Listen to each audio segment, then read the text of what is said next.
everybody. We'll get started. It's a little bit after 6, so we'll get rolling. Thanks for coming out for our September open mic with the theme of colors. This month we're featuring members of the Oregon Poetry Group. We'll each read a couple poems. And then if I could get 9 volunteers at the end, I have a really wonderful poem, by Marge Piercy called Colors Passing Through Us. It's a very beautiful poem, and I thought a good place to end. It's got 9 stanzas, so if we had 9 volunteers, that would be pretty awesome. It's a pretty special night. We have a friend of mine and former colleague from West Hartford. Oh my gosh. Maria Hogan. I had stage fright, Maria. Look at Maria.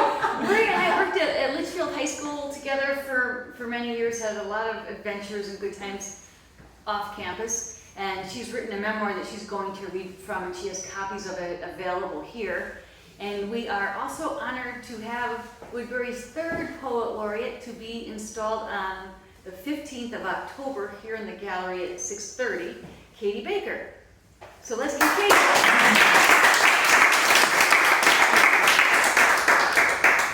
All right.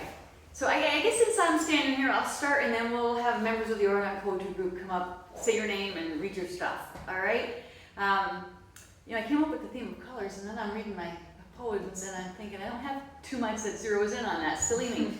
But I did have a poem I wrote some time ago about my great-grandparents. My great-grandfather was born in Woodbury in the 1880s, and when he was an older gentleman living down in Darien, the family had sort of migrated to Stamford to look for work, and his dad was a carpenter. They'd always come back and pick blueberries, and then they'd pick corn. And my mother grew up in that house, and she shared this memory of Woodbury corn with me. So this poem is called Woodbury Corn. Nan and Pop Isbell would come to Woodbury to pick blueberries and bring home fresh corn. After the long ride back to Darien, Nan would steam the sweet yellow kernels for a late night family meal in the warm kitchen. Corn, butter, salt, out of respect for the place that opened the world to Pop, before his father brought them to Stamford, that he might find work as a carpenter to support his kin. Mom would get out of bed to join them, though she had been asleep for hours. She learned Woodbury from the taste of corn and stories she heard at the family board. The journey home, a quest for love, the heart restored. It's a sadder poem. This is called They Don't Last. And my dad was a tough guy, but he loved flowers. And this is an experience I had with my dad. They don't last. It's just a shame they don't last. Dad's lying about spring flowers. Here for a week, that's it. They don't last. Dad's lying about the yellow roses I would bring to Mom every week from the time of her diagnosis. Every week I would take the dried roses from the pitcher, fill the pitcher with cool, clean water, and start again. There was no need to ask Dad why he didn't add water to keep the flowers fresh. For years he watered his gardens, peonies along the fence, azaleas behind the house, roses along the garage, pansies and impatiens in terracotta pots in the driveway. His world was framed with fragrance and color in the same way he kept oily black sunflower seeds for the goldfinches and the cardinals. Color, song, and light filled the air around him. It was just a shame then, too. Dad said that these things would not last, that the flowers would die. At 80, he said of himself, I am 25 in my mind, but this body won't let me move. I want to do things, but I can't. Here for a while, how it is. I moved Mom and Dad's flowers from their garden to mine. 4 o'clocks, Mom's yellow Pennsylvania wildflowers. Hosta that was once my great-grandmother's, perennials. Here on the edge of spring, distant winds stirring the treetops send the message. Just wait a while longer. The flowers will return for a little while. Thank you. I'm really new about trying to find poems that have colors in them. And the ones that I found that I had written were when we as a group would come to this gallery every month and look at the paintings or whatever the art was, and then write poems to go with them. So those are the ones that contain the color references. So this one is called Fleeting Glimpse, and it's from artwork, or inspired by artwork by Genevieve Richmond. Have you seen how the shifting colors of sunset play havoc with perception? How ordinary hair becomes a turquoise river flowing from crown to shoulder, reflecting light on its way. How a muted dress lit by potent rays becomes a luscious mango strawberry confection. Have you seen how a face transforms from bisque to burgundy and rose with glints of gold? Lips darken to a pensive mauve, eyes ignite like tawny tiger's eye. Have you seen her soft gaze at a distant aurora of possibilities? Have you felt the longing? Have you caught a fleeting glimpse of her future self dancing in a field of light, shimmering, whispering, beckoning? I should also say this was a senior, one of the artists who's a senior, so it was a self-portrait of her. And my second one is called Mineola, and it was inspired by Lisa Barash Rosario's pastel. A Mineola is sort of like a tangerine. Bright and brassy, pumpkin orange globe with top knot, umbilical stem intact. Remember when you were a bud, unfurling white blossom in a forest of green, bathed in sunlight and rain, girth expanding, plump and ready. Beneath ruddy skin, a heart of honeyed, sweet tart succulence. She sets you gently on a white plate, a raft on a turquoise sea, and there you wait, too beautiful to be consumed, except by these savoring eyes. Well, this one is hot off the presses. We spent 2 weeks down at our cottage, and I spent a lot of time sitting on the porch looking out at the water. So, title is Sitting on the Porch. Watching the water, flat, rippling, and glistening in the bright sun, ever changing, ever the same. A kaleidoscope of blues, morning shades of midnight and blue-black slate, paling to shades of robin's eggs. The shore is edged white with waves. Clouds blur the far edge of Long Island. Evening comes, shading the water with sun's waning colors. The blues awash with shades of pink. Nature's paintbrush drips onto the water's surface. The moon rises, providing a path to the horizon. And the second one is giving thanks. This day, as I put my warm feet on the soft rug, I bow my head. I stand dressing warmly for this day. I put on my brace and grab my sturdy cane. I give thanks to the universe for this new day that I have never seen before. I give thanks for my frittata and coffee, the dishwasher, the running water, both cold and hot. I give thanks for the sun streaming through the glass doors, warming our home and me. I give thanks for the delightful view of the orange, red, yellow, and green leaves on the trees and ground and swirling in the air. Good evening. My name is Scott Moore.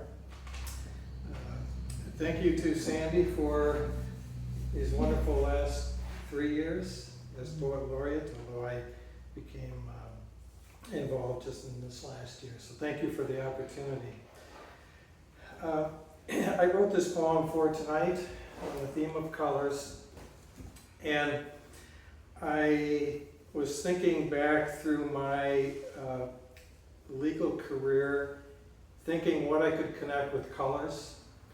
And what I decided to write about was something called a Native American medicine wheel. If you're not familiar with the medicine wheel, think of something round like this, divided into quarters. Each quarter is, depending on the tribe, is a different color. It has different meanings, but there are some commonalities among Native American tribes as to what colors are used, what are the meaning culturally for them.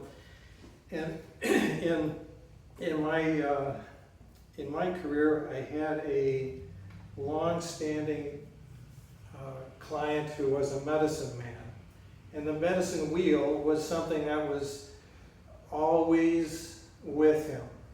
When going to his home, it was always there, always inside somewhere, always outside somewhere. And this individual was a person who had a gift for being true to his cultural heritage and living in the modern world. And hence that meant a lot of need for me. Because Native Americans get into a lot of trouble in the modern world trying to live in both at the same time. And in this case, it had to do with protecting this imagery of the tribe in today's modern world. So this is kind of a transport poem between the medicine wheel for this tribe and the U.S. Patent and Trademark Office in Washington, D.C., where you try, anyway, to protect your trademarks' exclusivity so that they're not copied and used and made money by other individuals. So that's the context. And the name of this poem is The Medicine Wheel. Oh, I do need to add one other thing. This is a good follow-up to an earlier poem I wrote and read about an appeal that I won on behalf of a Native American in New York City in a court of appeals there, and it was a success poem. This one is a defeat poem because I lost. So I'm going to tell you that in advance because it's important for the context. The medicine wheel. Medicine man lives in two worlds. One is tribal tradition, to which he is true. One is the modern world, into which he is thrust and must survive. Medicine man has a vision of 4 colors of his medicine wheel: yellow, red, black, and white, signifying his spiritual beliefs and words of his tribal nation. A circle. To the right, yellow, east, birth, rising sun, spring, yellow people. Round to the bottom, red, south, youth, midday, summer, red people. Round to the left, black, west, maturity, setting sun, fall, black people. Round to the top, white, north, death, moonlit night, winter, white people. Attorney petitions government to protect medicine man's vision from modern world's copies. Government says, no. Why not? Because Indians cannot trademark Indian names. But white men have. Medicine man has right to appeal. Blithely responds government. Attorney walks past the quiet White House on the way to court. Past the silent, cold, high black iron fence, which hears not and sees not. 3 white judges sit. Medicine man's case is called.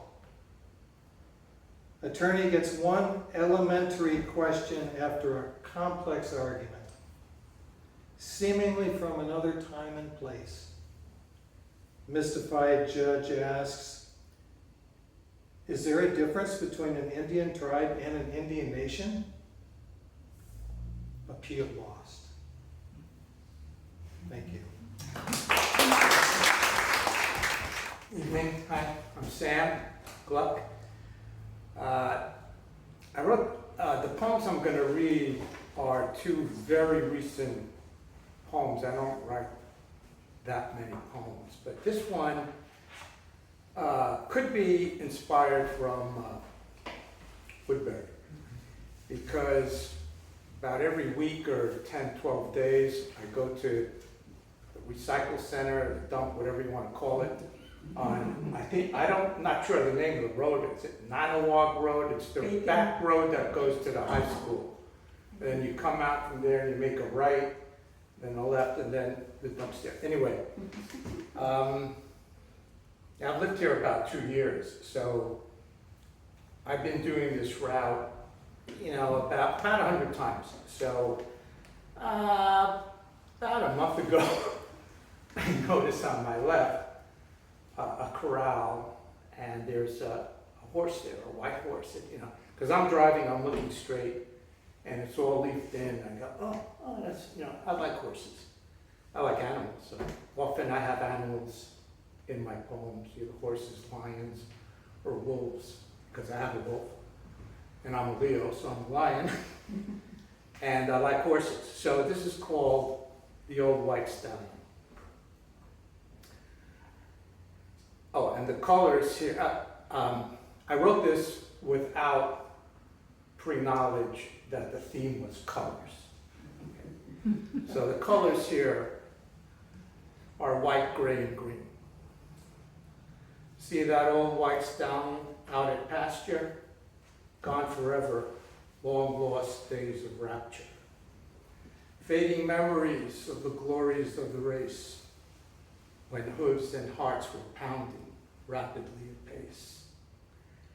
Out to pasture now, just looking to graze, staring off in the distance in a gentle gaze, roaming lanes and aisles and fields of green, past old gray hairs, never again to be seen.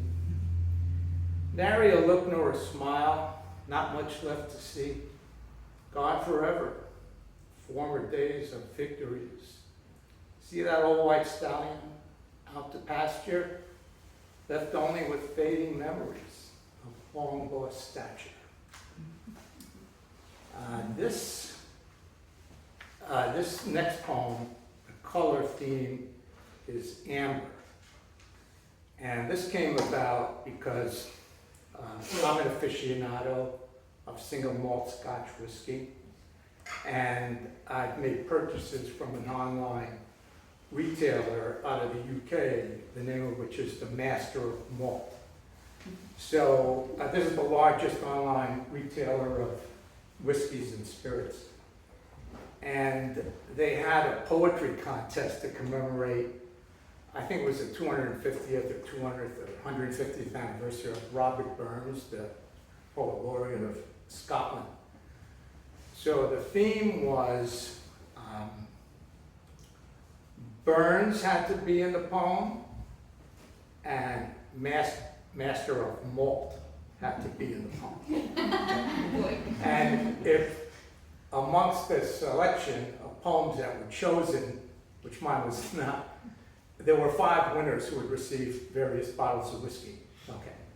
So the theme of this, the color theme of this is amber, which I think goes well with this time of year. So,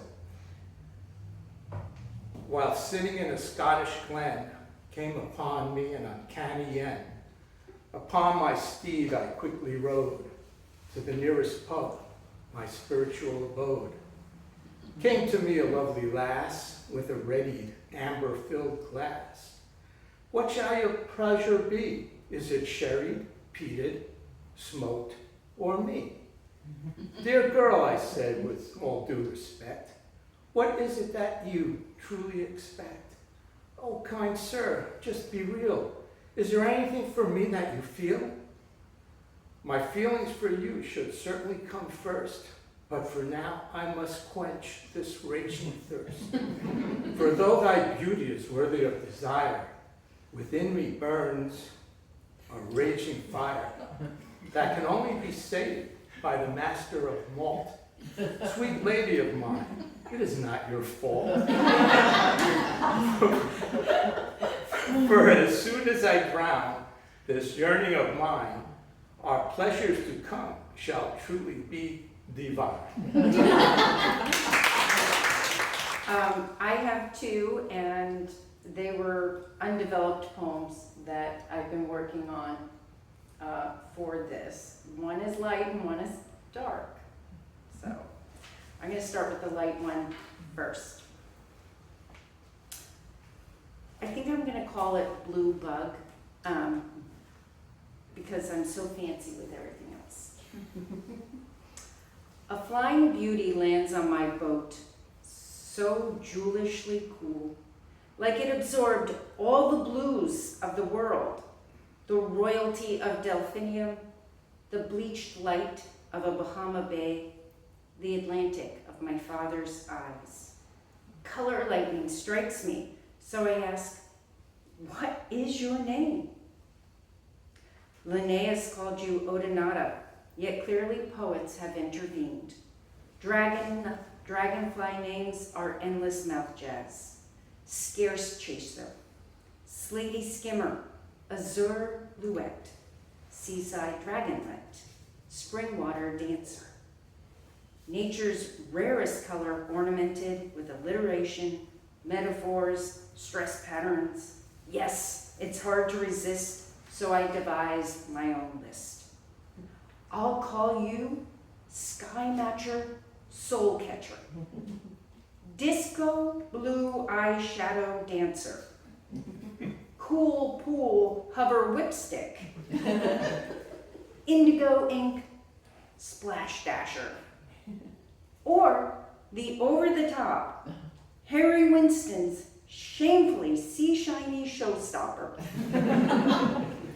A jewelishly cool beauty lands on my boat and poetry flies away.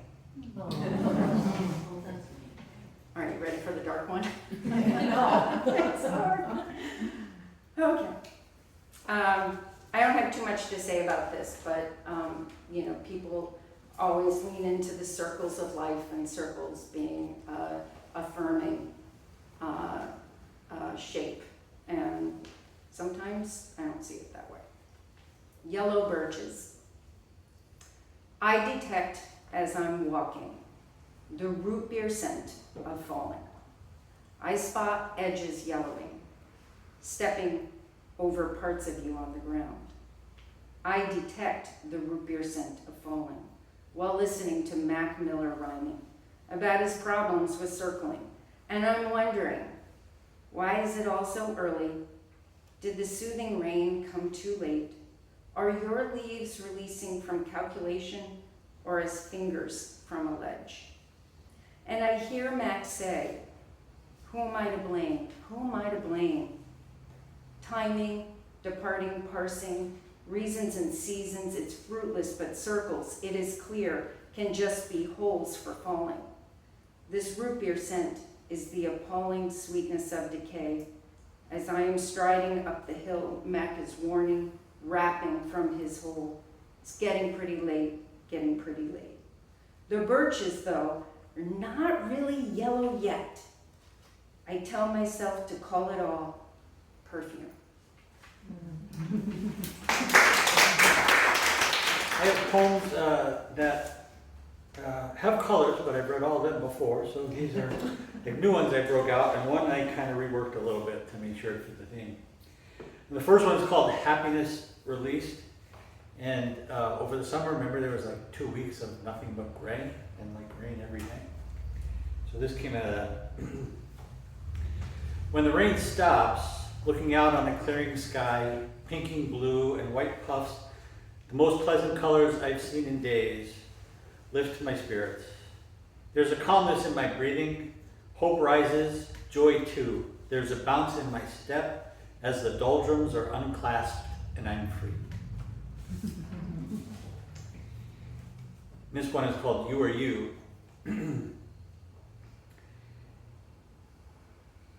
You sit in the brightness of the day, the colors of life all around you. Look into the palm of your hand, says the Buddhist. You will see your ancestors. You are the continuation of generations. You weigh this, contemplating those you miss, those you do not, those you never knew. Are you all of them, or are you you? What is your dream, your story, the Toltec asks. Whose dream do you follow? Someone else's or your own? You weigh this too, wondering how much of you is you. Life is more than the blues, greens, yellows, reds, oranges, and browns before you. It's also black and white and gray. Thank you. Hello, my name is Susan. I haven't been doing this for very long. I have two pieces, one that doesn't really have color in it, and the other that does. The first one I wrote in, sort of as a reaction to hearing about earthquakes in Texas several weeks back, and it's an anagram. I called it The Earth Shivers. Earth shakes and shatters, angled plates crash, reverberating vibrations penetrate all beings. Tremors tremor, heaving, falling acres of ground, quaver, quiver, emotions roil and collide. Uncontrol, it will do what it will do. Angst, anxiety seep into minds and hearts. No, this too shall pass. Earth settles, serenity pacifies, until the next.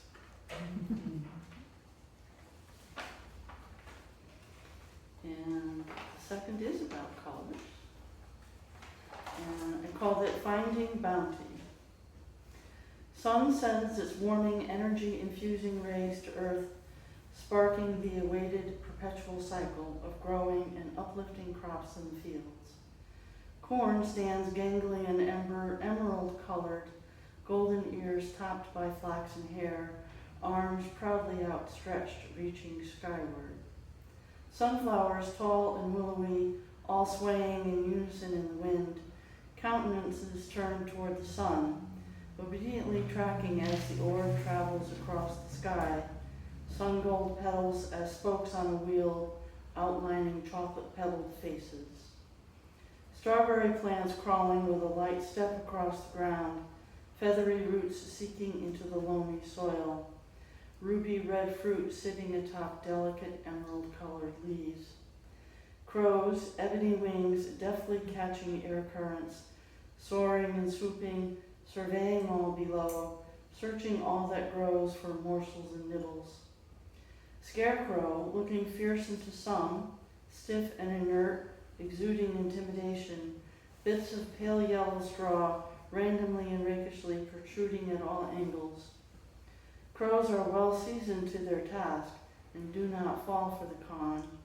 The corn is sweet, the sunflower seeds are crunchy, and the strawberries are juicy.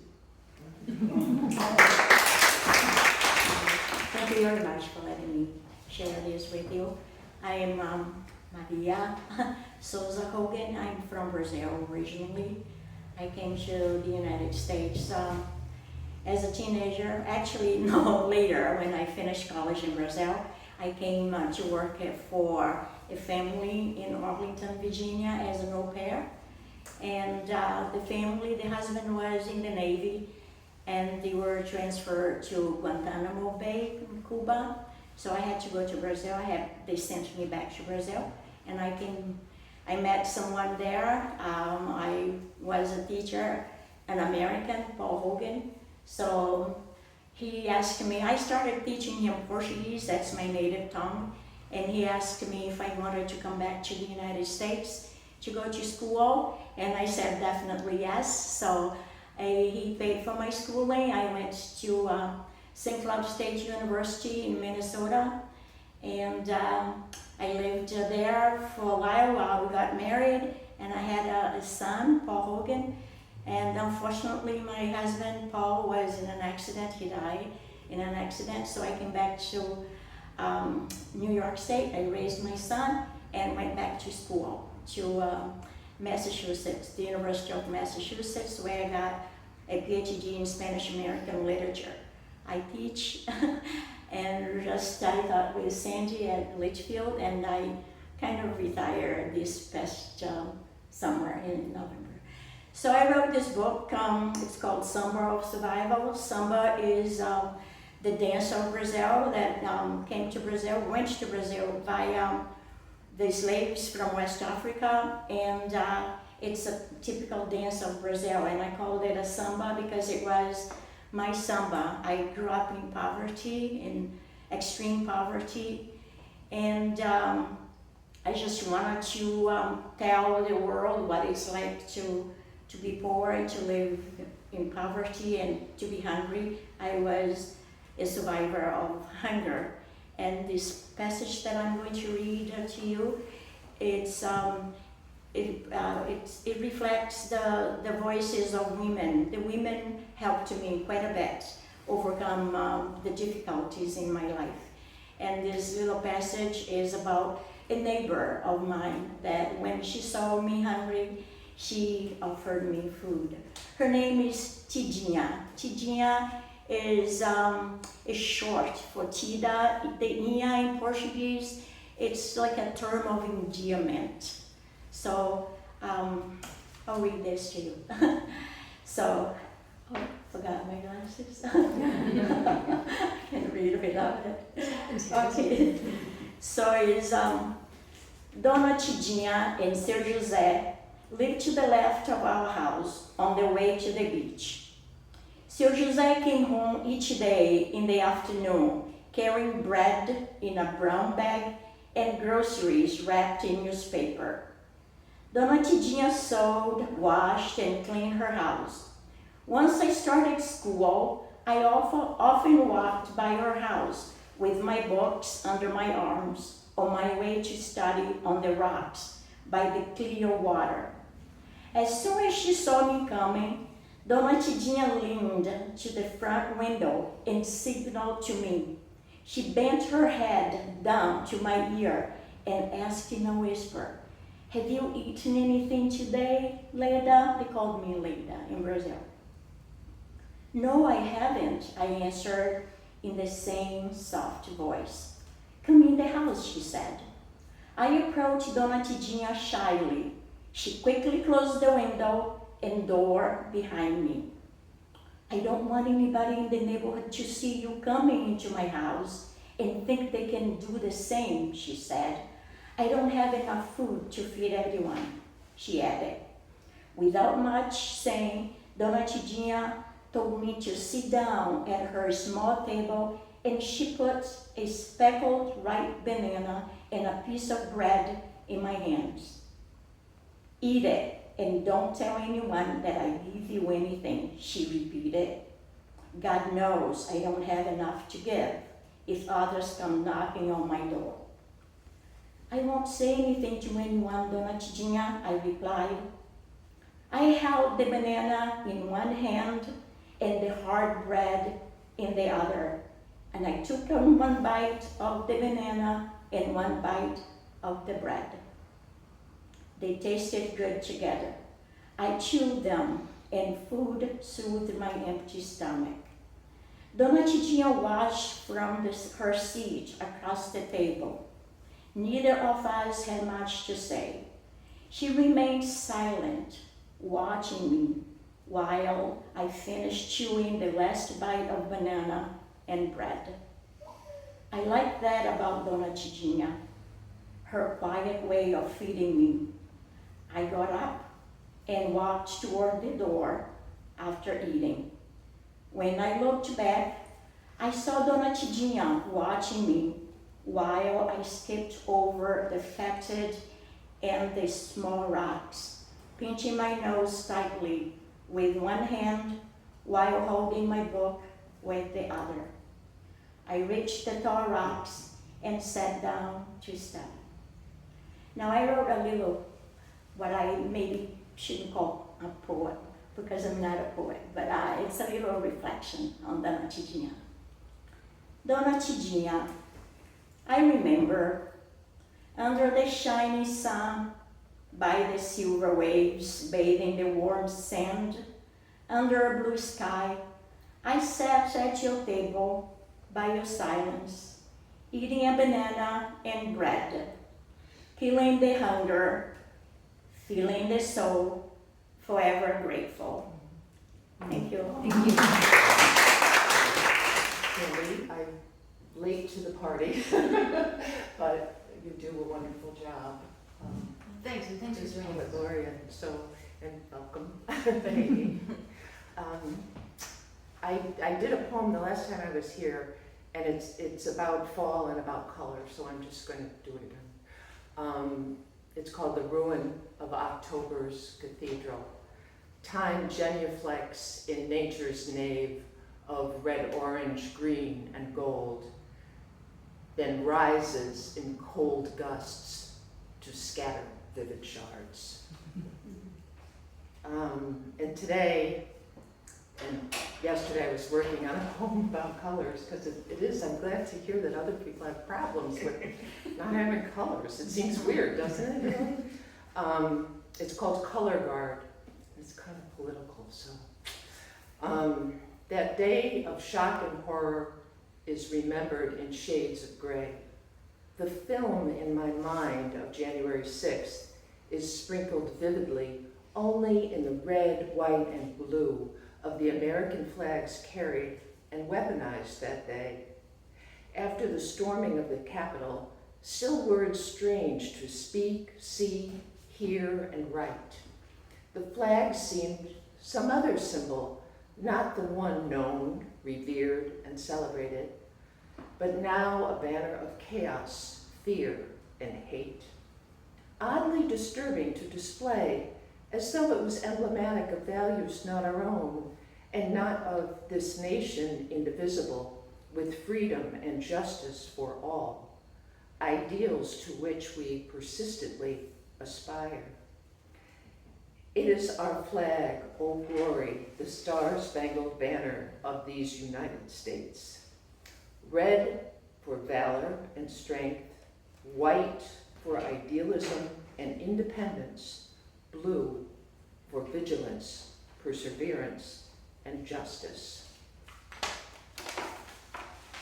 And this last one is really more about the lack of light than light, and it's something I wrote a very long time ago, and it was edited by someone whose opinion I greatly respected, who is no longer with us. It's called Lighthouse Beach. At Lighthouse Beach in Chatham, the opposing tides kiss at the point. It looks like the edge of the world, the way to eternity. Voices fade into the surf. Physical being could fold itself into the coming sunset. Willed into sea foam, a vapor, a seagull's screech. A silky, free at last from the hard confines of rock and soil, moving through water and light and space, deeper and deeper, flowing to new songs, back before time and light and dark, good and bad, free and enslaved. Commended to the sea that begins and ends, taken without words, without thought, without righteousness, forgiveness, or contempt, gone. Colorful dye. I call myself my name is. Hi, I'm Matilda. The book was better. I'm watching to see if you laughed at that and how. But you'd never guess I've been sick my entire adult life. I don't remember how healthy feels.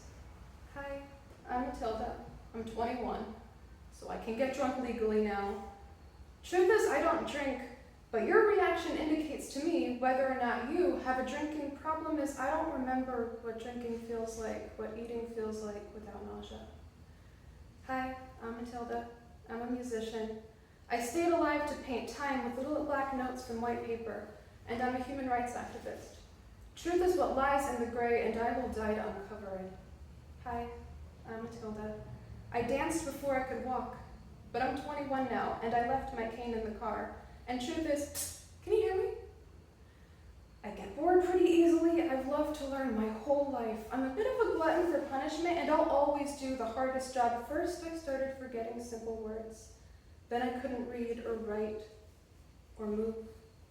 Without falling asleep for hours before I got sick, I didn't think I'd live this long. Hi, I'm Matilda. I'm 21.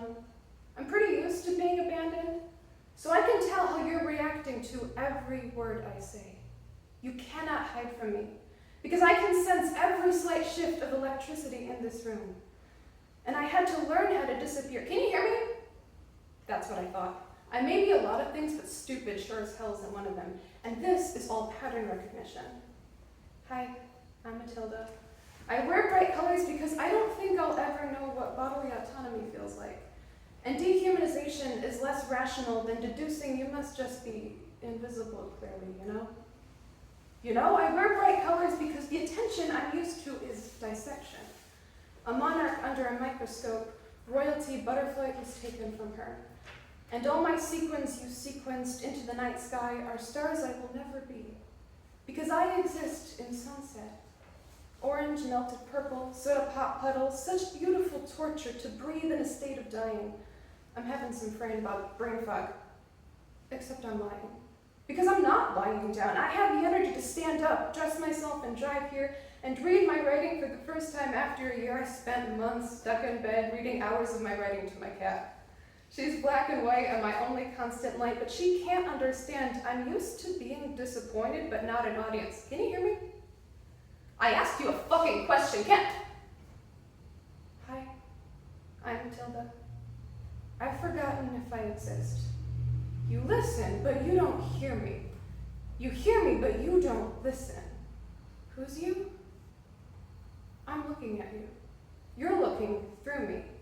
Hi, I have a name, you know? And I exist. I think I exist, right? Can you hear me? You've zoned out. If disability inhibits your authentic qualities, then you'd never guess what to be is. Did you hear me? I asked you a question. Perceive me while I'm talking to you. Do I exist if I am not the one who's existing anymore? I'm reading this to my cat right now. She's black and white and does not understand. The truth is in the in-between, and I will die to uncover it. When I got sick, I didn't think I'd live this long. Hi, I'm Matilda. I'm 21. The truth is in the gray. I will die to uncover it. So my body's going gray, and the gray matter, brain matter. I'm not matter. This is a grave matter. Consciousness, white noise, not like that. Hi, I've been not alive for years now. I became to paint the time I don't have into human rights. Because I stopped feeling human. I stopped dancing before I stopped walking. Look at me you insolent child, you insolent inner child who wasn't murdered when he had the chance. You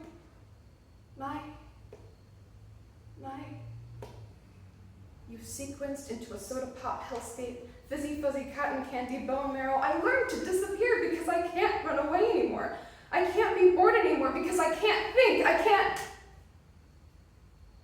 The quiet parts are where I'm choking. Hi, I call myself Iz. My name is Hi. I'm not sorry. Can you hear me? Is this still working? This isn't a bit and I'm not lying. Answer me when I ask you a fucking question and... Hello?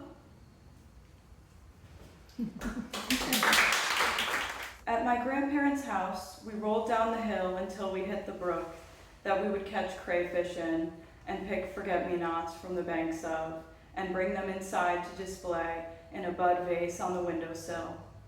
We rolled down the hill at my grandparents' house the same way little wild blueberries, blue and ripe, or green and pinched off by a chipmunk darting through, rolled down the bank into the pond in Maine that we love so well.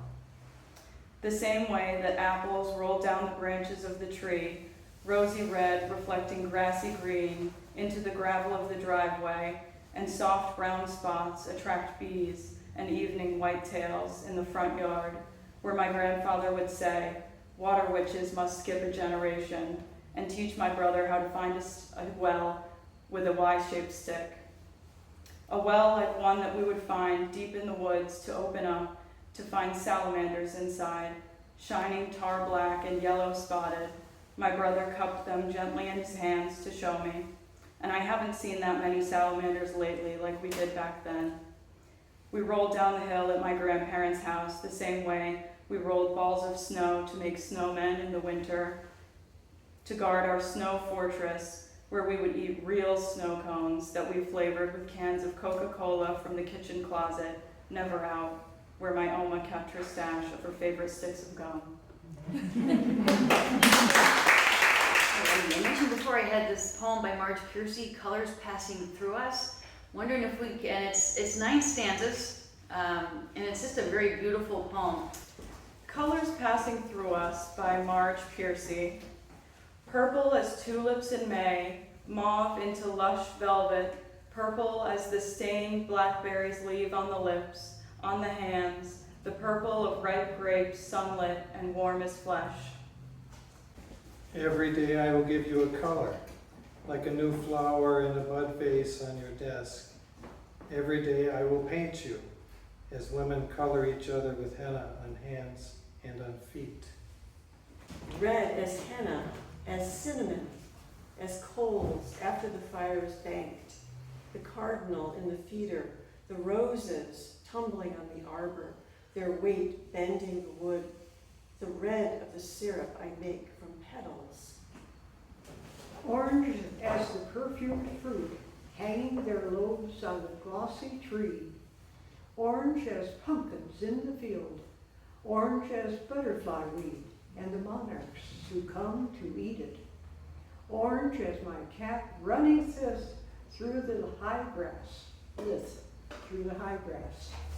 Yellow as a goat's wise and wicked eyes. Yellow as a hill of daffodils. Yellow as dandelions by the highway. Yellow as butter and egg yolks. Yellow as a school bus stopping you. Yellow as a slicker in a downpour. Here is my bouquet, here is a sing-song of all the things you make me think of. Here is oblique praise for the height and depth of you and the width too. Here is my box of new crayons at your feet. Green as mint jelly. Green as a frog on a lily pad twanging. Green of Coe's lettuce upright, about to bolt into opulent towers. Green as grand chartreuse in a clear glass. Green as wine bottles. Blue as cornflowers, delphiniums, bachelor's buttons, blue as Roquefort, blue as Saga, blue as still water, blue as the eyes of a Siamese cat, blue as shadows on new snow, as a spring azure sipping from a puddle on the blacktop. Cobalt as the midnight sky, when day has gone without a trace, and we lie in each other's arms, eyes shut and fingers open, and all the colors of the world pass through our bodies like strings of fire. All right. Well, thanks everybody for coming out and sharing your poetry and being a part of a poem.